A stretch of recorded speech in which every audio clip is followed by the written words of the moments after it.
What's good, everybody? I'm BPC and welcome to Competitive Origins MMA. If you haven't done so already, make sure you hit that subscribe button and click the notification bell so you can be notified as soon as these videos go live, and ground and pound the like button on this video. Now, today's topic is Jose Aldo versus TJ Dillashaw the next fight to make? And I'll talk more about that in just a moment. But first, I want to point out that I'm wearing a Competitive Origins Get It Done t-shirt.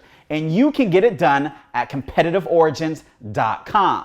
Now, if you type in promo code MMA33, you'll get 10% off your order. Now, a portion of the proceeds will go towards the channel so we can provide a better experience for you guys at home. You've been competing since conception, whether you're competing against yourself or others. Competitive Origins. So the 34-year-old TJ Dillashaw has a 16-4 record, and he was the 135 champion on multiple occasions. He was last seen in the octagon going up against Henry Cejudo for the 125 title. Yes, he was attempting to become a double champion, having held one belt in one division and held another belt in another division. And he was trying to basically do what Daniel Cormier had done before him, as well as Conor Mystic Mac McGregor. Well, it didn't go too well for him. He ended up getting knocked out in the first round, and he ended up testing positive for EPO, and he received a 2-year suspension. You know, that's basically 3 L's all in one. Well, in January, his suspension ends, and he's asking for an immediate title shot against Petr Yan. Why?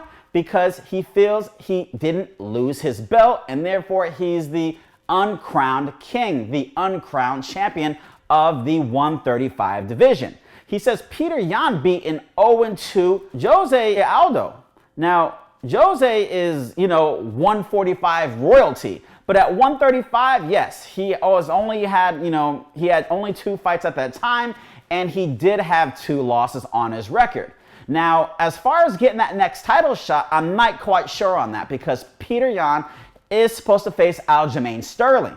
And it was supposed to take place at the end of 2020, but it has been postponed to 2021. Now, Corey Sandhagen did call out TJ Dillashaw, so that could be a potential fight for him, and TJ said he's totally up for it. But one fight he's not interested in is a battle with Uriah Faber. See, Uriah Faber basically molded him into the MMA star that he is today, and then he left the nest and went to another coach, and there's just been bad blood between Uriah Faber's Alpha Male team and TJ Dillashaw. And I just don't think TJ wants to deal with all that drama. I totally think if they were to fight, that TJ probably would get the victory. Uriah Faber is long in the tooth, and if you see some of his outings as of late against top contenders, he didn't fare too well. So how would he go against, TJ Dillashaw? Maybe he might have a chance with TJ, maybe having some ring rust. But, if it's TJ coming back to the form that he was in when he left, he doesn't really have a shot. It's like I said, that's going to be a puncher's chance. He's going to have to get the knockout. Otherwise, he's just going to get, just get torn up on. So, well, now let's go on to the other fighter. We have Jose Aldo. And Jose Aldo is 34 years old. He has a 29-7 record. Yes, I said 0-2 before, but that was in 135. But he has a 29-7 record overall. And like I said, he is 145 royalty. Some refer to him as the greatest of all time in the 145-pound division, having won the belt on multiple occasions, having an extremely long unbeaten streak with all the different organizations that he was at, the most 145 title defenses. And it's just come to a point where, he's kind of reached his potential at 145. The guys are a lot younger. They've been able to steady his game. So he's dropped down into 135. He's basically talked about how, he feels healthier. He feels better at this lower weight class because he keeps himself in better shape all year round. He's eating the right foods. He's doing what it necessarily takes to get to that 135, weight class. So, like I said, he did face Marlon Vera, and that was a questionable loss. Okay, so, I believe he was 1-0 after his beginning into 135 or his foray into 135. But, on the official record books, it goes down as a loss to Marlon Vera. He then went up against Peter Yan for the title, and he did very well in the beginning, but he started to get tired as the rounds continued, and Peter Yan just got the best of him and got the victory. So he's 0-2, so you're kind of thinking, is he down and out, you know? And some people have felt that way when he was in the 145 division, and he suffered multiple losses in a row as well. You know, Jose is down and out, but, you know, you can never count this guy out, and he's always willing to come back, always put the effort in, because he has a ton of heart. And that's what he did. You know, he came back, he fought Marlon Vera, and he got the victory. And what did he do?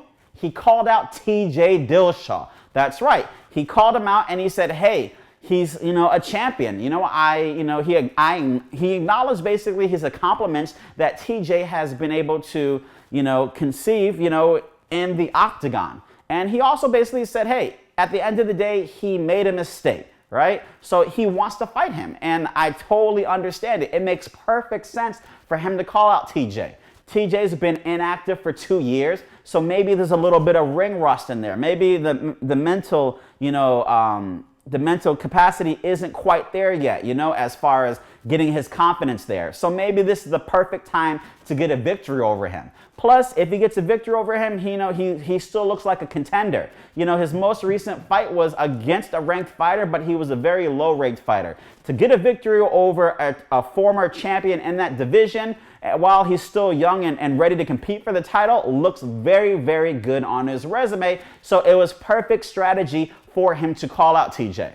Now, TJ responded and basically said, hey, everyone else has been calling me out, you know, because it's still my belt. Or at least that's basically, if I paraphrase what he said, you know, and it wasn't like a, yes, I'll take you on, Jose Aldo. It was more or less like, I'll just respond. And why is he responding that way? Well, my guess is that he doesn't want to sell himself short. If he's able to sneak in there and get the title shot, I think that's what he wants. First, as a backup situation, he'll fight Jose Aldo. Now, if he were to get the victory, you know, get the belt, I should say, with the victory, then I think he has no problem taking on Jose Aldo. He probably thinks it's an easy victory, that Jose's days are probably behind him. Like I said, they're both 34 years old, but the trajectory of their careers has been significantly different. Jose has been a champion, you know, at a lot younger age and held it for such a long, dominant period, while TJ came on a little bit later towards his career when you compare it